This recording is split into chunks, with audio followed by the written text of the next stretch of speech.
Alright guys, we have received a massive rerolling buff in Wuthering Waves, so for those of you that were on the fence in regards to rerolling, since you aren't too happy with the characters you have picked up, this would be the best time to reroll. Just before we jump into it, would really appreciate it if you could subscribe to the channel for more Wuthering Waves content and drop a like if you enjoyed the video. Do it!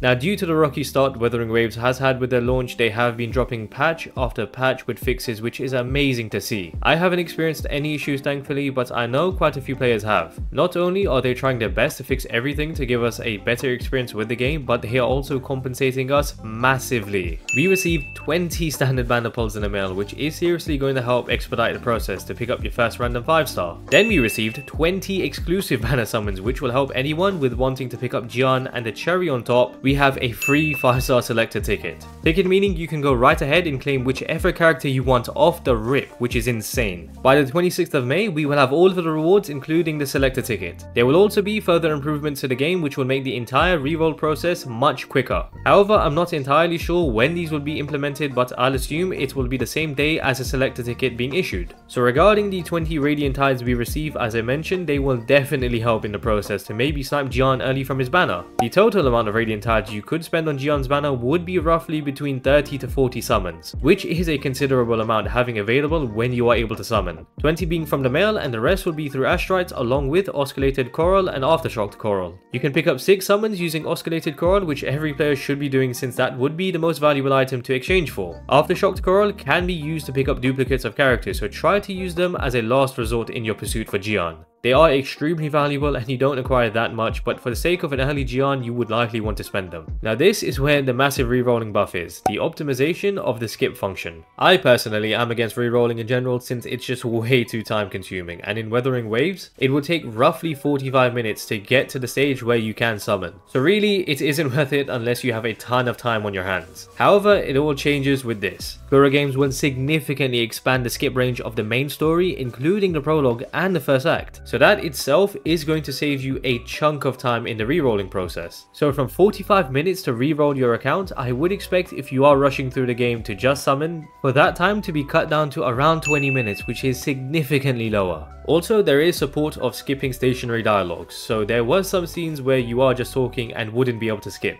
So now they are even providing the feature to skip those. So ultimately, they are really making this entire rerolling process much easier, which will for sure come in clutch for many players. I'm sure lots of you would have been turned off from the fact that you would need to go through the entire process in the beginning again, which is understandable. But now I would recommend for sure to reroll if you aren't happy with the characters you have picked up. What this also means is if you would like to just start an alt account, this would be the best time to start it. If you have invested too much time in your main account already to turn back, you can have an alt account with characters you may have desired more and get to still have fun with them. Or if you are someone that just loves to have an alt account, you could have a better start now with the changes and rewards. Regarding the 5-star selector ticket, 26th of May will be the day you can pick this up from the mail. The crazy thing is, this ticket is valid until May 22nd, 2025, a whole year later. This means at any point before then, you can make an account and will be able to claim the ticket to select a standard banner 5-star you want for free. We already have the guaranteed 5-star banner that you can pick up a character you want within 80 pulls, and before that we are guaranteed a random 5-star within 40 pulls. So technically, the moment you are able to summon with those rewards, you can immediately pull on the random 5-star banner and complete it, and then use the ticket selector. So you will be able to walk out with 3 5-stars by the time you complete both banners, which is seriously a joke. This is something Hoyoverse players would dream of. What was it, 3 single pulls for 3 years of Genshin? Yeah, they really need to take some lessons from KuroGames. Now, in terms of the 5-stars to pull, ultimately it's up to you who you are going to pull. No one can force you otherwise. However, if you want my opinion on it, 2 of those characters should be Verena and Kalcharo if you are going off meta. The third character is completely up to you. Verena is the strongest support in the game and has no competition when it comes to her position. So if you really want to have a strong start and the ability to clear through the game much easier, Verena will be a mandatory pick in your reroll process. Kalcharo is the strongest DPS character from the standard banner selection. So having both the strongest support and the strongest DPS character is going to provide you with a massive head start in the game. However, Encore is a strong DPS character too, which can play both positions as a main DPS and sub DPS. Kalcharo is only a main DPS character, so it is is really down to you between which one you would like. The issue with Encore is that she is lacking the right support for her team, and with Yinlin coming out, the Kulcharo and Yinlin link-up is looking dangerous. I personally wanted Kulcharo, Verena and Jiyan, and thankfully I was able to pick up Jiyan from the random 5-star banner. I know a lot of people down-talk Jiyan, myself included a bit, but her character design is amazing and her kit is good, but she doesn't really specialize in anything. So general content, I will try to use her and just have fun with her. So if you are thinking about Jiyan, I would say she is a good character which can make early game quite easy too. So when you initially do the 40 summons on the Novice Banner that drops a random 5-star, you would like it to be either one of the 3 characters you have in mind. Then the other 2 are literally guaranteed through the ticket and within 80 summons. So really it's a 60% chance of you pulling one of those characters in the random 5-star, which is very generous, and it means it shouldn't take you many rerolls to have the start you would like. So unlike many gacha games, you can actually start this game with a god account, which also solves a problem for many players thinking about which 5-star they want, since we are technically guaranteed 3 characters of our choice if you decide to reroll for one of the characters you want. And that wraps it up for the improvements for the rerolling process. Again, just want to say it is really commendable from KuroGames for doing what they can to fix the issues in the game and compensating how much they are. But other than that, compensation being this great for players this early in the game makes me really look forward to the rewards we would be getting later on, such as anniversaries. You never know, we may receive an exclusive weapon banner ticket not too long away. That would be over the top, but you can only hope. Hope you guys enjoyed the video, would really appreciate it if you could subscribe to the channel and drop a like for more Wuthering Waves content. Also, drop a comment letting me know if you are rerolling, and if so, which 3 characters are you aiming to pick up. And yeah, hope to catch you guys later.